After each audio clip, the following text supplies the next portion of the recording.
Which do you think is the most important archaeological discovery made to date? Of course, it's very difficult to name just one thing. It depends on your priorities. For example, in terms of deciphering ancient languages, the most important discovery is probably the Rosetta Stone. But if what's important to you is shedding light on the history of Latin American civilizations, then Machu Picchu in Peru will likely be the most important discovery for you. If you're interested in China, one of the most important discoveries, particularly in terms of its military and artistic history, is probably the Terracotta Army. One of the most magnificent discoveries in geoarchaeology is Pompeii in Italy. Perhaps the most critical archaeological discovery in evolutionary biology is the bones of Lucy, our ancestor, unearthed in Ethiopia. I'm not even mentioning things like the Egyptian pyramids or Stonehenge, which have become almost cliché. But if what you're looking for is one of the most significant turning points in humanity's cultural evolution, then the place you're looking for is Göbekli Tepe.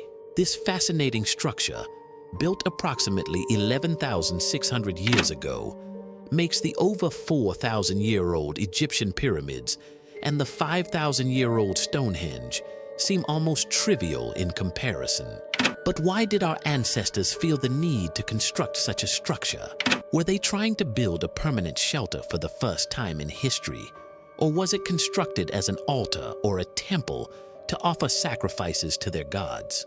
Or could aliens be involved? So what's the real mystery of Göbekli Tepe?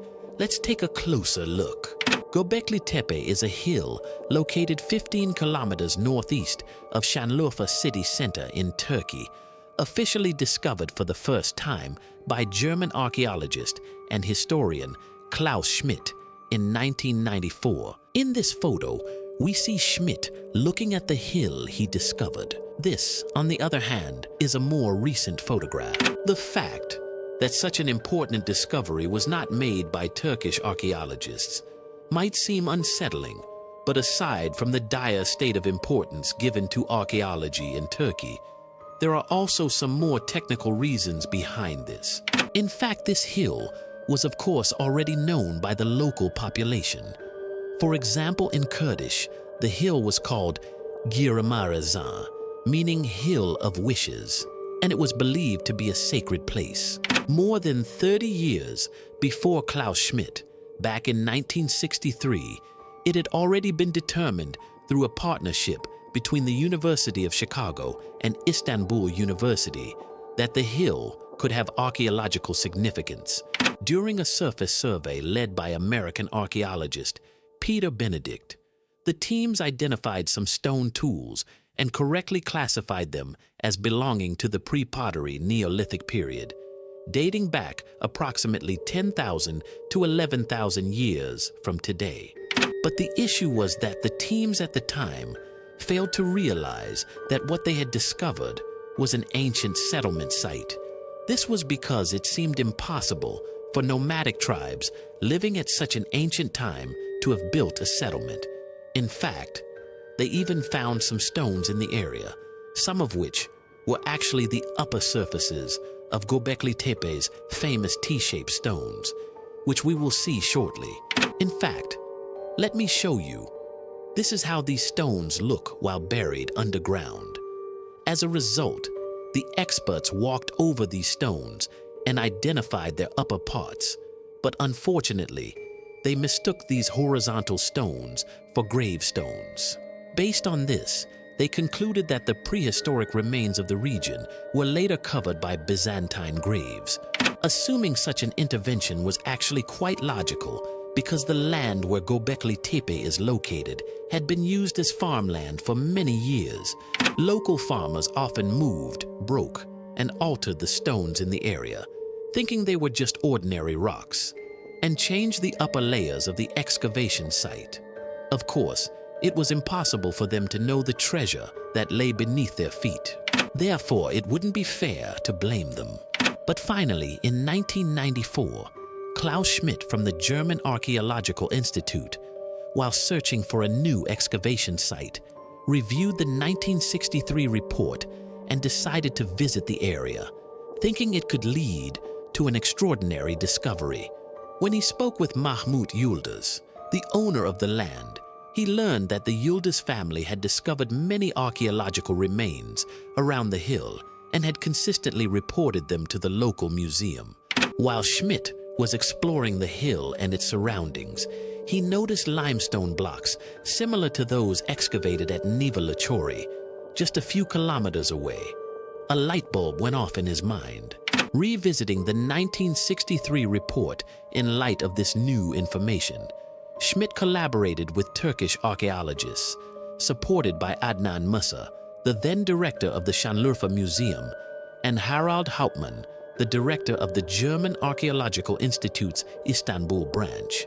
With their help, the area was transformed into an excavation site, and thus, Göbekli Tepe, arguably one of the most important discoveries in human history, began to emerge.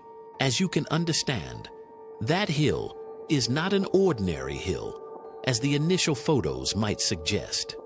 Normally, what we call a hill is a landform smaller than a mountain, usually created by the accumulation of dust and soil carried by wind or water over thousands of years. The reason hills like Göbekli Tepe form is that they contain ancient settlements. Over generations, these settlements get covered with dust, and as the people who use these sites build new layers on top, hills begin to form in these areas. These special types of hills are called tumulus. If you were to visit Göbekli Tepe today, what you would see is just a roughly 1,500 square meter excavation site. However, the diameter of the tumulus is over 300 meters, and its total area spans about 8 hectares, which is roughly equivalent to 16 football fields. To avoid causing damage to such unique findings for the sake of humanity's history, typically only about 10% or 15% of a site is excavated to see what information can be gathered. This is because the archaeological tools we currently have are still quite primitive, and there is a high risk of causing permanent damage to such significant relics, even with the best intentions. Moreover, it's not just Göbekli Tepe's famous stones.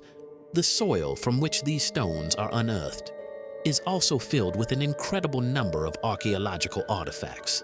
We cannot afford to risk damaging these artifacts. For this reason, we try to interfere as little as possible in these areas, where we essentially have only one chance until more advanced technologies are developed. For example, thanks to relatively recently invented ground-penetrating radar systems, we already know that Göbekli Tepe is 5 to 10 times larger than what has currently been excavated. Take a look at this map. The blue squares represent areas that have already been partially or fully excavated. The green marks indicate the T-shaped pillars we're about to see. The black and white clusters, resembling ultrasound images, represent nearby areas that haven't been excavated yet, but are known to conceal the rest of Göbekli Tepe underneath. The most fundamental structures we've discovered in the excavated sections so far are the circular or oval formations known as enclosures.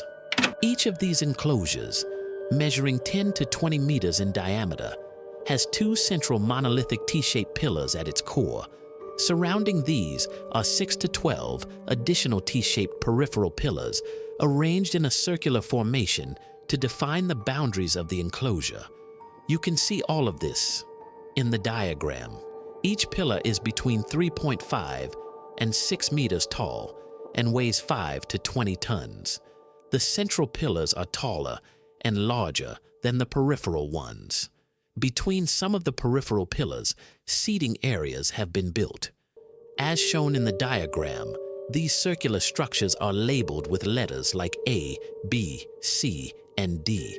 So far, we have uncovered 9 large circular enclosures, but B, C, and D stand out for being particularly well preserved. For example, here you can see structure D. Additionally, Using the ground-penetrating radar methods I mentioned earlier, we already know that there are about 20 more circular structures and over 200 additional pillars still buried in the area. Furthermore, radiocarbon dating, C14 tests performed on pedogenic carbonates and charcoal samples taken from various parts of the excavation site indicate that Göbekli Tepe was constructed between 9130 BCE and 7370 BCE. As I mentioned, Göbekli Tepe is not a single construction, but a structure that was repeatedly buried in dust and mud and rebuilt over millennia. When we examine the pillars inside the circular structures, we see that many of them are adorned with depictions of animals. The most common drawings include mammals, such as foxes, wild boars, lions, bulls, gazelles, and wild hares, reptiles like snakes and lizards, and birds, such as vultures, cranes, and owls, which, considering the period they lived in, is actually quite logical. But these animals don't appear with equal frequency. For instance, instead of dangerous animals like lions, snakes, spiders, and scorpions, the drawings more often feature animals that the people of the time relied on, such as deer or ducks. You'll see the reason for this shortly. Most of these drawings, like the lion figure here, are two-dimensional depictions. However, occasionally, they also created highly detailed three-dimensional sculptures like this one. In addition to these, there are also hand and arm motifs, as well as geometric patterns like zigzags and chevrons. And of course, there are also human figures. For example, here in Enclosure D, just to the right of a large duck drawing, we see a depiction of a headless man, but with his penis intact. But I think the most interesting detail is this. The reason these stones were shaped like a T rather than as a single column might be that, while not every pillar, at least the ones inside Enclosure D, were designed to represent a human figure, this is evident because two of these pillars are carved with details resembling clothing, such as belts and loincloths, making them unmistakably representative of a human form. In other words, the top part of the T-shaped stone represents a human head. Therefore, at least some of these pillars are not just columns, but also statues. But whom these statues represent, we don't know. Since the parts corresponding to genitalia are covered, it's not even possible to determine their gender. However, in other depictions from that period, belts are only drawn on men, leading to the assumption that these stones also represent males. This aligns with the fact that among the animal depictions on other stones, those whose gender can be identified are all portrayed as male. This suggests that the patriarchal system we still live in today might date back to that period. At Göbekli Tepe, there is only one depiction of a woman, and it is believed to have been added much later. Additionally, while some pillars feature animals depicted alone, others include multiple animals and various patterns together, creating more complex scenes. Similarly, the drawings seem to have a certain hierarchy, with more emphasis placed on important or central figures. This suggests that there is an element of storytelling present. Another critical point regarding Göbekli Tepe's structural layout is the presence of box-like chambers built adjacent to the outer walls of these circular enclosures. In this aerial photo, you can see the traces of those chambers, but this image illustrates it much better. On the left, you can see a photo of Göbekli Tepe taken from above at a slight angle.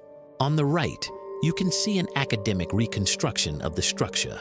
If you look closely, some of these chambers have doors, allowing entry, and many of them are interconnected, forming a complex network. However, these structures were likely used primarily for sitting on their rooftops to participate in rituals. We'll come back to this idea shortly, but for now, take a closer look at this photo and try to imagine, just for a moment, being one of the people sitting there. Now that we understand what Göbekli Tepe is, we can move on to the intriguing questions that might have crossed your mind. Like, was Göbekli Tepe built by aliens or humans? I can already sense some conspiracy enthusiasts watching this getting a bit uneasy. But no, Göbekli Tepe was not built by aliens either.